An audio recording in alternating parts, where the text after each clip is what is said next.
다니엘서가 중반을 넘어가고 있습니다. 처음에는 좀 쉬웠는데 이제 갈수록 정신을 바짝 차리지 않으면 조금 따라오기가 어렵습니다. 오늘도 아주 최대한으로 쉽게 그리고 그래 깊이는 안 들어가고 그냥 이렇게 그냥 잊어먹어도 되는 건 그냥 넘어가고 그다음에 꼭 기억해야 될 것은 강조해서 말씀을 드리도록 하겠습니다. 자, 찾으셨죠? 오늘도 다니엘서를 전체를 다 읽을 거니까요. 특별히 따로 성경 봉독하는 시간은 갖지 않도록 하겠습니다. 찾아놓으시고 제 말씀을 들으시기를 바랍니다. 다니엘이 활동하던 시대에는 누누이 말씀드린 대로 바벨론을 침범한 메데 바사, 먼저 메데가 나오고 그다음에 바사가 나오죠. 이 바사는 페르시아인데 페르시아가 메데를 이렇게 뭐랄까 메데 바사 같이 들어가는데 메데가 먼저고 그다음에 페르시아가 늦게 이제 이 메데를 이렇게 포함하게 되죠. 그래서 메데 바사라 그렇게 말하게 되고, 그 다음에 이제 우리가 잘 아는 대로 그리스, 헬라라고 하기도 하죠. 그래서 헬라. 그래서 결국에는 또 페르시아, 메데 페르시아를 또 그리스가 점령해죠. 그리고 그리스는 로마가 BC 136년 제가 여기 적어놨는데 146년에 로마가 또 그리스를 점령해. 그래서 점점 바벨론, 그다음에 메데 바사, 그리스, 로마 이렇게 되어간다는 이런 시대 속에 하나님이 어떻게 역사를 하시는가, 제가 이거 설교 제목을 어떻게 붙일까 많이 좀 고민을 하다가 세계 역사, 일반인들이 볼 때에는 기독교는 하나의 가지로 본다고 해요. 가지. 뭐 우리나라로 말하는 서양 종교 정도로 보지만은 역사를 안 하시는 분들은 성경이 조금 고의를 안 되는데도 교회를 세계 역사를 아는 사람들은 하나님 역사를 빼면은 역사가 진행이 안 돼요. 그래서 보통 우리가 잘 아는 대로 AD와 BC의 중점이 예수님이잖아요. 예수 이전과 예수 이후로 나누게 된단 말이에요. 그리고 역사라는 히스토리가 예수님의 이야기란 말이에요. 그러니까 그걸 빼버리면 역사가 진행이 안 된다는 사실이에요. 이걸 조금 아는 사람들은, 어떤 사람들은 그래요. 예수 믿을래 주목을 믿어라. 이게 나 무식한 사람이에요. 어느 정도 공부한 사람은 그렇게 말할 수 없어요. 세계 역사는 바벨론, 그다음에 페르시아, 헬라 이런 것들을 세계 역사를 주님이 꽉 쥐고 인도한다는 것을 믿지는 못하더라도 인정을 해야 된다. 그 중심에 누가 있으냐? 다니엘이 있었다는 거예요. 하나님의 그 역사가 역사의 변천사를 다니엘의 꿈을 통해서, 느부갓네살 왕의 꿈을 통해서 계속해서 알려줬다는 거죠. 이 다니엘서를 기록한 것은 기원전 550년경에 기록된 것이기 때문에, 그리고 이제 지난주에 말씀드린 대로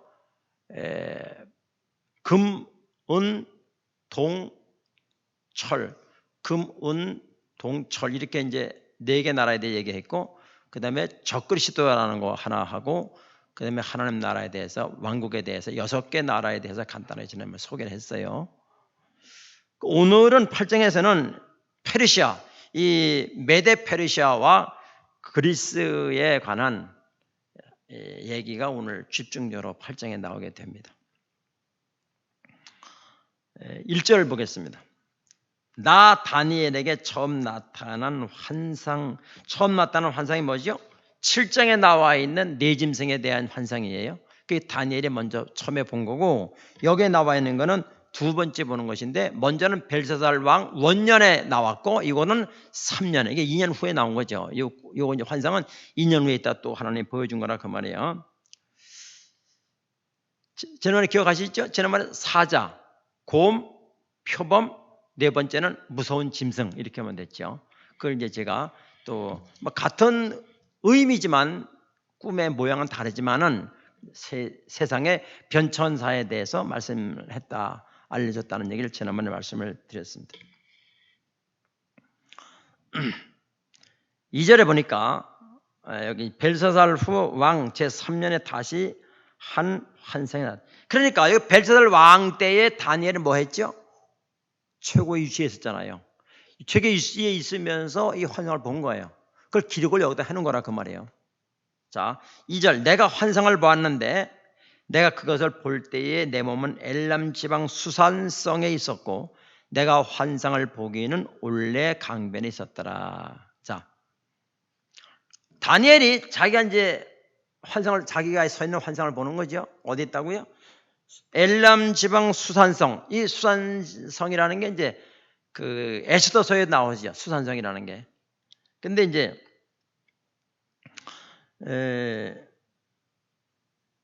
다니엘이 그 자기가 자기를 보고 있는 거 환상을 보는데 을레 강변에서 있었는데 거기서 강가를 쭉 보고 있는데 두 뿔을 가진 한 순념새가 나왔다는 거예요.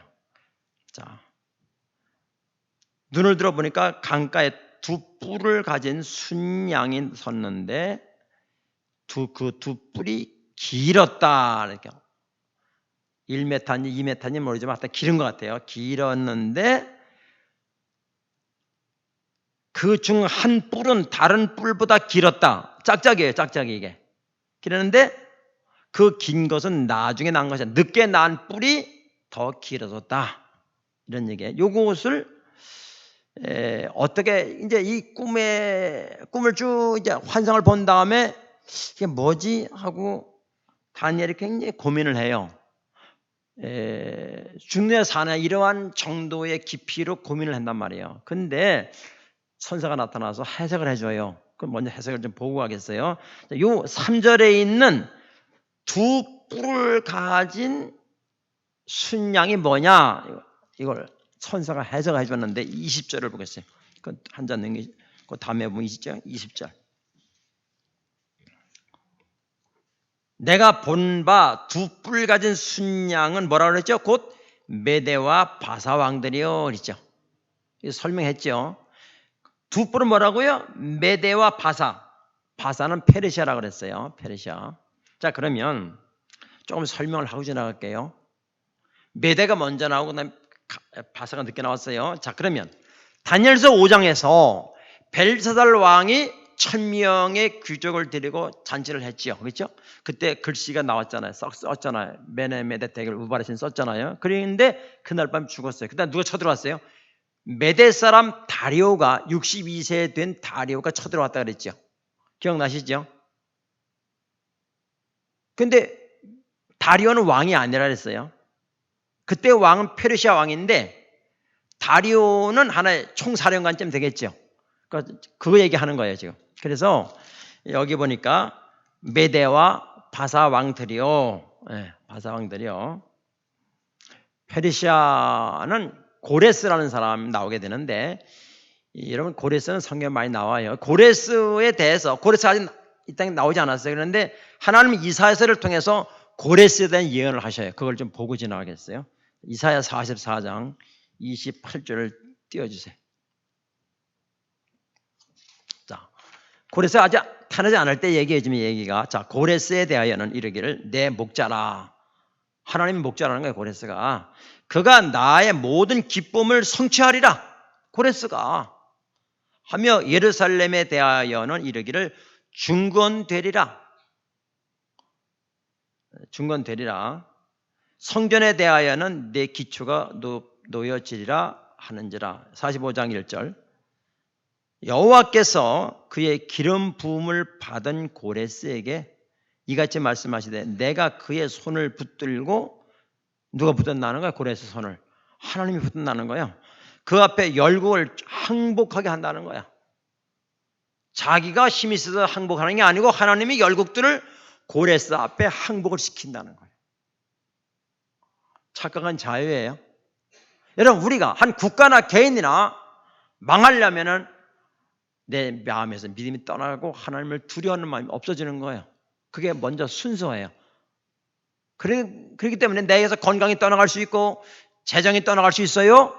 그러나 내게서 믿음이 떠나가는 것은 생명 걸고 기도해야 된다, 그 말이에요. 네, 그걸 기도하셔야 돼. 근데 어떤 사람은 믿음이 떠나는 건 그래서 아무것도 아니야. 돈 떠나는 게 최고고, 그 다음에 건강 떠나가는 게 그렇고, 믿음 떠나가는 거는 그건 그거 신경 안 써요. 아니요. 우리 믿음의 사람들은요, 믿음이 떠나지 않기를 늘 기도해야 돼요. 돈 떠나가는 건 시간 갔다 올 수도 있는 거죠. 건강도 있다 없어지는 거죠. 언젠간 그건 다 가잖아요. 그러나 우리에게서 믿음이 떠나가지 않기를 기도해야 된다, 그 말이에요. 아멘. 이게 중요해요. 그래서 이 하나님께서 고레스에게 힘을 줘가지고 열방들이 다 고레스에게 무릎을 꿇게 됩니다. 항복하게 되죠. 아직 고레스가 태어나기 180년 전에 이 예언을 했다는 거예요. 이사야를 통해서. 그리고 이스라엘 백성들이 바벨론에 이제 포로로 잡혀왔죠. 70년이 지나면 고레스를 통해서 해방을 시켜주겠다고 예언을 했어요, 이미. 그 얘기 하는 거예요, 지금. 내 기쁨이 되리라.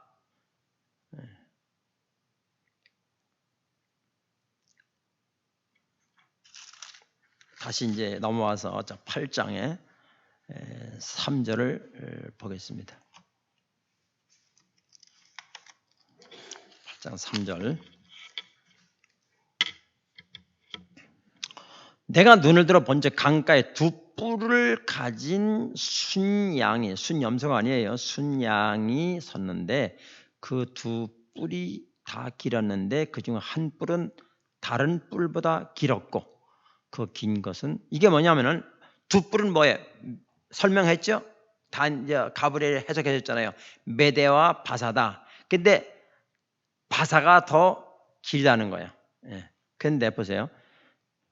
내가 본적 순양이 서쪽과 북쪽과 남쪽을 향하여 받아버려. 뿔 가지고 막 받아. 순양이 그것을 당할 짐승이 하나도 없더라. 얼마 강한지 그 손에서 죽어가는 사람을 구할 자가 없으므로 그것이 원하는 대로 행하고 강하여졌더라.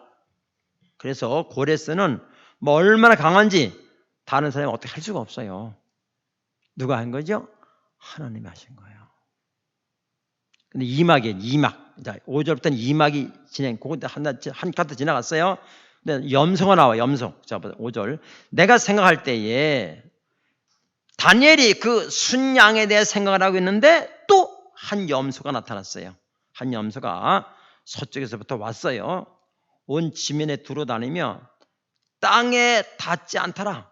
얼마나 빠른지 땅에 발이 안 닿아. 강력한 빠른 것으로 세계를 정복하는 거죠. 닿지 않아요. 그 염소의 두 눈 사이에는 현저한 뿔이 있더라. 코뿔소처럼 양 두 눈에는 큰 뿔이 있는 거예요. 뿔이 있어요. 다 이해되시죠? 그러면 염소가 성질이 더러워요? 양의 성질이 더러워요? 다 더럽지. 그런데 염소는 굉장히 더러워요. 막 들여받고 말이죠. 양은 안 그래. 근데 염소는 뿔이 있어가지고 막 들여받는 거예요. 근데 그 뿔이, 이 염소는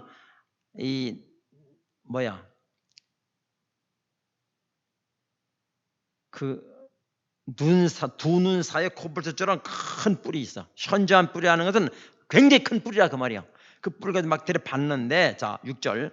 그것이 두 뿔 가진 순양고 내가 본 바 강가에 섰던 양에게로 나가서, 자 먼저 양이 나왔지. 양에 간 거예요. 가가지고 분노한 힘으로 그것에게로 달려가더니 내가 본즉 그것이 순양에게로 가까이 다가서는 더욱 성내어 그 순양을 쳐서 그 두 뿔을 꺾어버렸어요. 순양에게는 그것을 대적할 힘이 없으므로 그것이 순양을 땅에 엎드러뜨리고 짓밟았으나 순양을 그 손에서 벗어나게 할 자가 없었더라. 그래서 염생이라 그러잖아요. 순염소가 양을 받아버리니까 당할 수가 없어. 그러면 여기서 말하는 순염소는 뭐냐? 다시 21절로 넘어가겠어요. 자, 어떻게 해석했나 보세요. 그 순염소는 뭐냐? 해석하기를 이제 가브리엘 천사가 해석하는 거예요. 털이 많은 순염소는 뭐라고요? 헬라 왕이다. 헬라 왕이 누구예요? 그리스 왕이다 그 말이야. 그리스 누구요? 그리스의 왕은 알렉산더 대제. 우리나라 광개토왕 같은 알렉산더 대제가 얼마나 나라를 점령했는지 막 발이 땅에 안 닿을 정도로 당할 자가 없는 거예요. 누가 그렇게 했어요? 하나님이 이렇게 했어요. 역사의 주인공은 하나님이시다는 거예요. 예. 다른 건 몰라도 알렉산더 대제를 한번 들어봤잖아요. 그렇죠. 보다요. 그 두 눈 사이에 있는 큰 뿔은 곧 첫째 왕이요. 그 뿔이 꺾이고 그 뿔이 꺾이는 거예요 또. 그 대신에 네 뿔이 나왔어요. 한 뿔이 꺾이고 네 개 나왔어. 그 뭐예요? 헬라가 네 개 나라로 나뉘어진다는 거예요. 나눠진다는 거예요. 그 나라 가운데 네 나라가 일어나되 그의 권세만 못하더라. 무슨 권세만?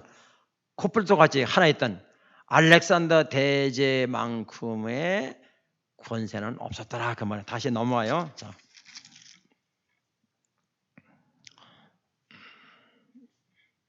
6절 볼게요. 6절 봅니다. 그것이 두 뿔 가진 순양국 내가 본 강가에 섰던 양에게로 나아가되 분노한 힘으로 그것에게로 달려가더니 제가 말씀드렸죠? 지난주에 말씀드렸죠? 느부갓네살이 꿈꾼 거는 점잖은 신상이요. 금, 은, 동, 구리, 철과 흙이라 그랬잖아요. 근데 여기서는 왜 짐승으로 표현했는가? 먹고 먹히는 약육강식의 방법으로 전명이 된다고 지난주에 말씀드렸죠? 그 얘기 하는 거예요 지금. 그 얘기를 하는 거예요. 7절 내가 먼저 그것이 수양에게로 가까이 나아가서 더욱 성내어 그 수양을 쳐서 그 두 뿔을 꺾거나 수양에게는 그것을 대적할 힘이 없으므로 그것이 순양을 땅에 엎드려뜨리고 짓밟았으나 순양은 그 손에서 벗어나게 할 자 없었더라. 8절 순염소가 스스로 심히 강대하여 가더니 강성할 때에 큰 뿔이 꺾인다는 거야. 큰 뿔이 꺾이고 알렉산더 대왕이라 그랬어요. 그 대신에 현저한 뿔 넷이 큰 뿔 넷이 하늘 사방을 향하여 났더라. 사방을 향해 났어요. 그 중 한 뿔에서 작은 뿔 하나가 나왔어요. 나서 남쪽 동쪽도 영화로운 땅을 향해 영화로운 땅 이스라엘 말하는 거죠. 자, 영화로운 이스라엘 향하여 심히 커졌어. 한 뿔이 또 커졌어요. 커지더니 그것이 하늘 군대에 미칠 만큼 커져서 그 군대와 별들 중에 몇을 땅에 떨어뜨리고 그것들을 짓밟고 또 스스로 높아져서 군대의 주제를 대적하며 군대 주제가 누가요? 하나님이죠. 하나님을 대적한다. 그러니까 이거예요. 자, 코뿔소처럼 한 개 코가 이제 큰 뿔이 나왔는데 그게 스스로 없어졌어.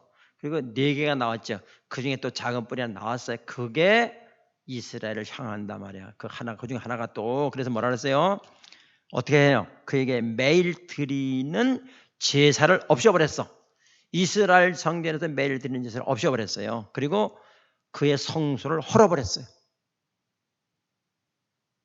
그의 악으로 말미암아 백성이 매일 드리는 제사가 넘긴 바 되었고 없었어요. 그것이 또 진리를 땅에 던지며 율법 말씀을 던져버렸어요. 보관을 못하게 해요. 던지며 자의로 행하여 형통하였더라. 내가 들은즉 한 거룩한 이가 말하더니 다른 거룩한 이가 그 말하는 이에게 묻되 환상에 나타난 바 매일 드리는 제사와 망하게 하는 죄악에 대한 일과 성소와 백성이 내준 바 되며 짓밟힐 일이 어느 때까지 그렇게 됩니까? 물은 거예요. 한 천사가. 그렇게 예배도 못 돼요. 그런데 언제까지 되냐 그러니까 14절에 그가 내게 이르되 2300주야까지니 그때의 성소가 정결하게 되리니라. 다시 해결이 된다는 거야. 복원이 된다는 거야. 날짜 정확히 2300주 이렇게 됐어요. 여기까지가 다니엘이 환상을 본 내용이에요. 그래 그 다음에는 해석을 해주는 거예요. 자, 좀 더 볼게요. 15절. 나 다니엘이 이 환상을 보고 그 뜻을 알고자 할 때에 어느 정도 알기를 원하는 게 있었는가 하면은 내가 죽느냐 사느냐, 전쟁에서 죽느냐 사느냐의 그 정도의 농도로 이 환상을 알기를 원했다는 거야. 그런 뜻이에요. 사람 모양 같은 것이 내 앞에 섰고 내가 들은즉 올레강 두 언덕 사이에서 사람의 목소리가 들려왔어요. 이치르되 가브리엘아, 이 환상을 이 사람에게 깨닫게 하라. 이 사람 누구예요? 다니엘이지요. 깨닫게 하라 이렇게 명령했어요. 그러니까 그가 내가 선 곳으로 나왔는데 그가 나올 때 내가 두려워서 하늘을 땅에 대고 얼굴을 땅에 대고 엎드려져. 얼마나 그런지 엎드려져 버렸어요. 그가 내게 이르되 인자야 깨달아 알라. 이 환상은 정한 때 끝에 관한 것이라. 종말에 관한 것이라. 종말에 관한 것이라 그 말이에요. 그가 내게 말할 때에 내가 얼굴을 땅에 대고 엎드려 깊이 잠들매 그가 나를 어루만지어서 일으켜 세우며 이르되 진노하시는 때가 마친 후에 될 일을 내가 내게 알리리니. 다니엘에게 알린단 말이에요. 이 환상은 정한 때고 끝에 관한 것임이라. 두 번 얘기하죠. 네. 내가 본 바 두 뿔 가진 순양은 곧 메대와 바사 왕이요 털이 많은 순념스러운 헬라 왕이요 그의 두 눈 사이에 있는 큰 뿔은 곧 첫째 왕이요 그 이뿔이 꺾이고 그 대신에 네 뿔이 났은즉 그 나라 가운데에서 네 나라가 일어나되 그의 권세는 못하더라. 자, 설명을 하고 지나갈게요. 알렉산더 대제가 이제 이 헬라의 모든 땅을 어마어마한 땅을 점령했어요.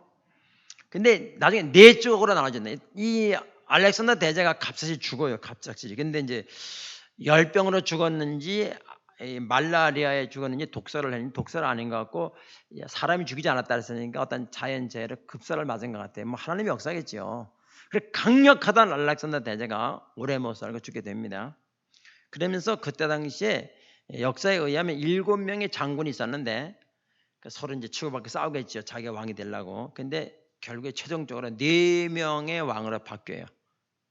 그래서 첫째 장군은 카산드로스 장군. 이 카산드로스 장군은 그리스 마게도 본토를 차지하게 되고 나누는 거죠. 네 구역으로. 그다음에 둘째 장군은 이시마쿠스 장군인데 소아시아 지역을 점령하게 되고 나누게 되고 셋째는 포톨레미 이집트 지역을 이렇게 받게 되고 셀루쿠스 왕 이 왕조는 시리아 지역을 이렇게 나눠게 되니까 이게 한 지역만 나눠도 어마어마하게 큰 나라인데 이걸 전부 다 이 페르시아가 다 점령했으니까 뭐 엄청나죠, 그렇죠? 그리스 지역이 다 이렇게 점령했으니까 어마어마한 거예요, 진짜 말도 못하게. 그러니까 뭐 발이 땅에 안 닿을 정도는 빨리 막 잽싸게 하면서 하나님이 주니까 뭐 누가 다 하겠어 생각해 보세요, 그죠? 자, 여기는 네 번째 장군이 중요해요. 이 시리아 지역을 먹게 되는데 이 에피파네스 4세가 나중에 이제 여기서 이스라엘을 점령하게 됩니다. BC 167년에 예루살렘 성전을 점령하게 돼. 그럼 자 정리해 드릴게요.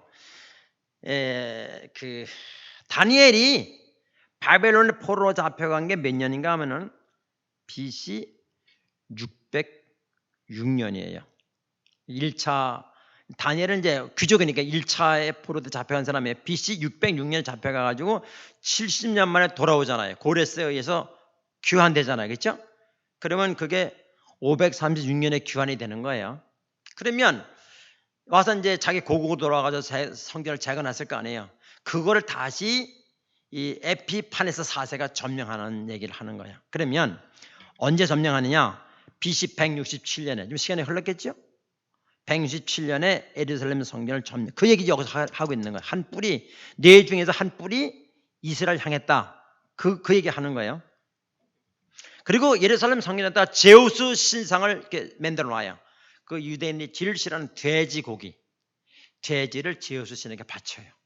그런 것을 예루살렘 성전에서 그 짓을 하고 있는 거예요. 언제 그러면 이 침공이 언제 괴롭히는 게 언제 끝나느냐?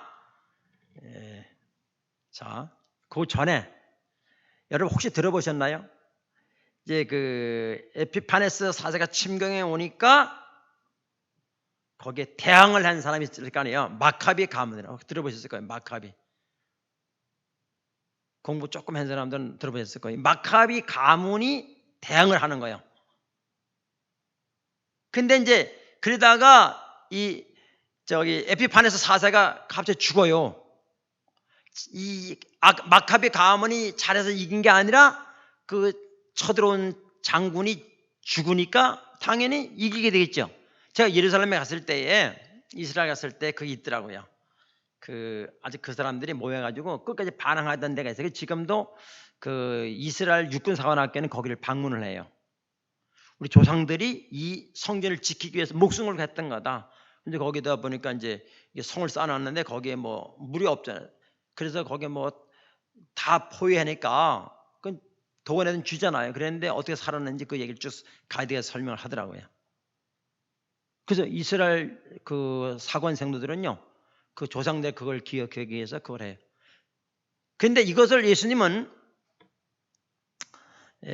신약에 없는, 구약에 없는 절기가 하나 있어요. 예루살렘 성전을 되찾은 것을 수전절이라는 수전절. 예수님이 요한복음 8장에서 말했죠. 그 수전절이라는 것은 구약에 없는 절기예요. 다시 말하면 이스라엘 백성들이 성전을 다시 회복했다, 찾았다, 그래서 하나님께 영광을 돌렸다라는 게 수전절이에요. 요한복음 8장인가 나오잖아요. 10장에 나와, 10장에. 그래서 에피파네스 4세가 갑자기 죽게 되고 독립을 하게 되죠. 이제 이스라엘 이기게 돼요. 그래서 그 얘기를 이제 하고 있는 거죠. 자,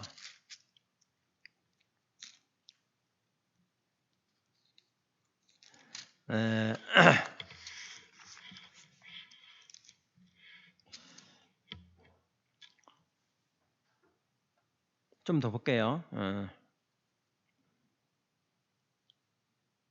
24절을 볼게요. 23절부터 봅니다. 이 네 나라 마지막 때에 한 반역자들이 가득할 즈음에 한 왕이 일어나니 그 얼굴은 뻔뻔하며 속임수에 능하며 그 권세가 강할 것이나 자기 힘으로 말미암은 것이 아니다. 에피파네스 4대가 예루살렘 쳐들어왔잖아요. 자기 힘으로 한 게 아니라는 거예요. 아니하면 그가 장차 놀랍게 파괴 행위를 하고 자의로 행하여 형통하며 강한 자들과 거룩한 백성을 멸하리라. 그가 꾀를 베풀어 제 손으로 속임수를 행하고 마음에 스스로 큰 체하며 평화로운 때에 많은 무리를 멸하며. 자, 이 에피파네스 4세가 예루살렘 성전을 침공할 때 언제 했느냐? 안식일날 했어. 안식일날.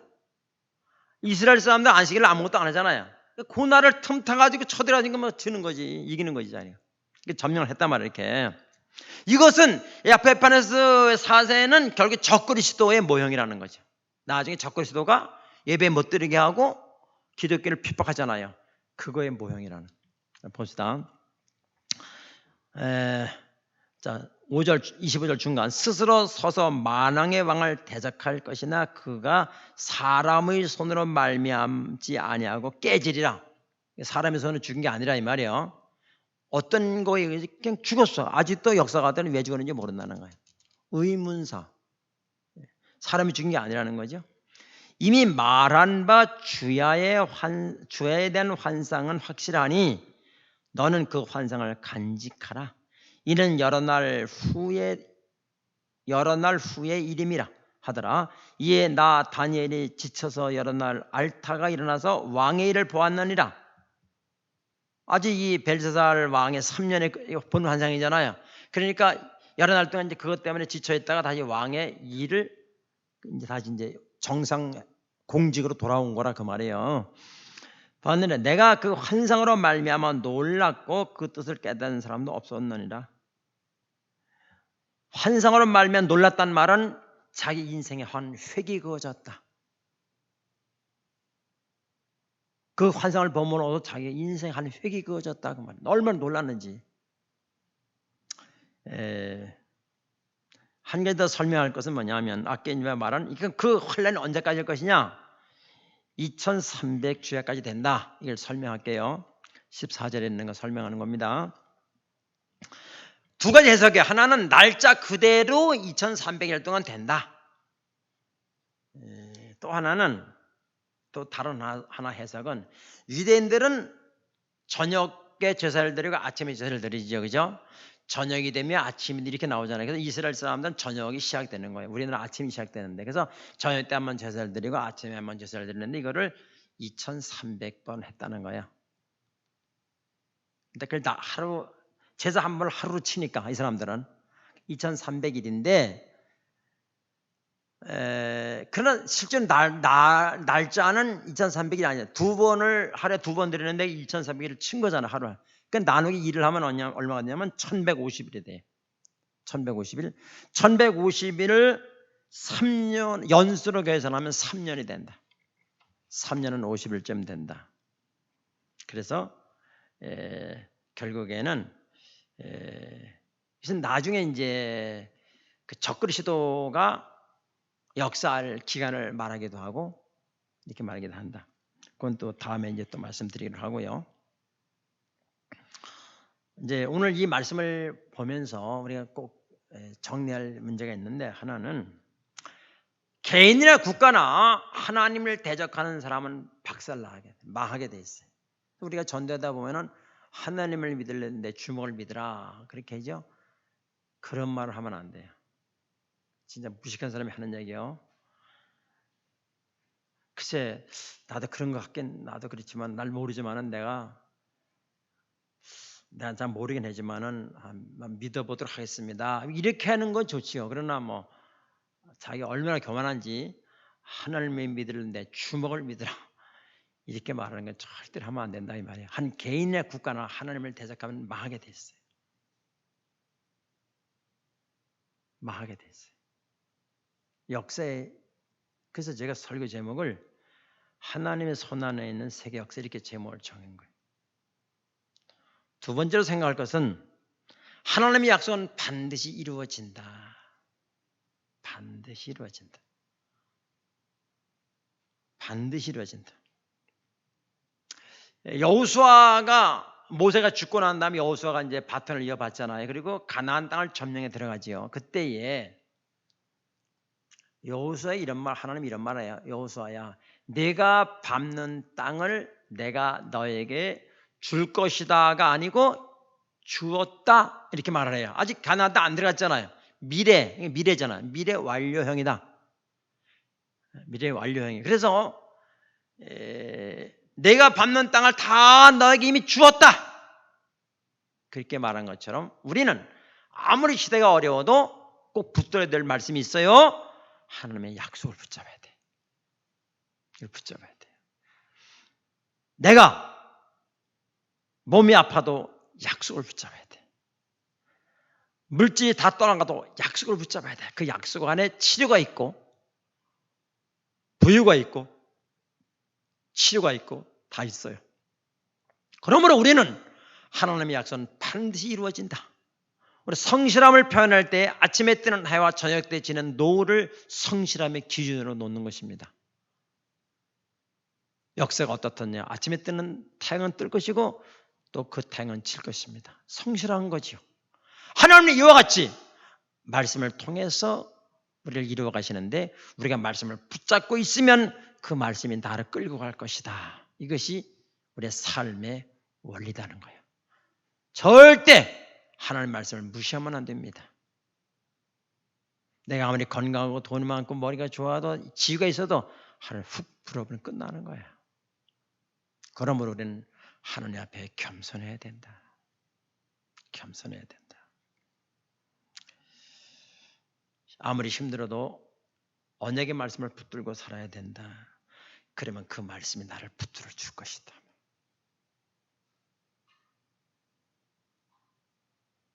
지금 이 역사를 하나님은 다니엘에게 보여줬어요.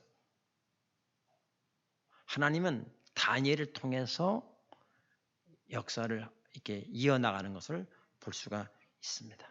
다니엘은 그 약속을 꼭 붙잡았죠. 그러니까 다니엘은 아무리 힘들어도 사는 게 힘들겠어요? 안 힘들지요. 왜? 하나님 보여준 약속이 있잖아요. 우리는 그 약속을 써놓은 거를 우리가 보고 있잖아요, 지금. 그러니까 우리는 이 다니엘이 환상을 본 걸 기록하는 걸 믿으면 우리 똑같은 거예요. 아무리 힘들고 어려워도 다니엘의 환상 보았던 언약은 꼭 붙잡아야 된다. 역사의 주관은 하나님이 주관하신다. 개인의 역사, 우리의 노후도, 우리의 미래도 주님이 주장하신다. 이것은 죽어도 놓지 말아야 될 언약의 약속이다. 이걸 붙잡고 한 주간도 승리하시는 여러분들이 되시기를 축복합니다. 기도하겠습니다. 이 시간 하나님성으로 기도할 때에 주님, 죽어도 언약의 말씀을 붙잡고 믿음이 흐트러지지 않게 해주시옵소서. 주님은 말씀했어요. 마지막 때 믿음을 보겠느냐? 저는 목회를 이제 언젠가 그만두게 되겠죠. 목사 양심상 앞으로 우리에게 어떤 세월이 올지 모르는데 이 다니엘서를 꼭 여러분께 강의하고 싶었습니다. 우리 앞에 어떤 어려움이 올지 모릅니다. 그러나 믿음을 끝까지 지키십시오. 그래서 저는 여러분들을 사랑하기 때문에 이 말씀을 꼭 전하고 싶었습니다. 지금 기도할 때에 주님 언약의 말씀을 꼭 붙잡고 하나님 제일 중심으로 살아가게 하여 주시옵소서. 간절한 마음으로 이 말씀이 내 안에 내면화가 돼서 내 안에서 신앙 고백으로 나오게 해주시옵소서. 흘러가는 것이 아니라 말씀의 내면화, 내 안에서 내 생각과 믹서가 돼서 내 신앙 고백이 되게 해 주시옵소서. 하나님 성으로 기도하는 시간 되겠습니다. 기도하겠습니다.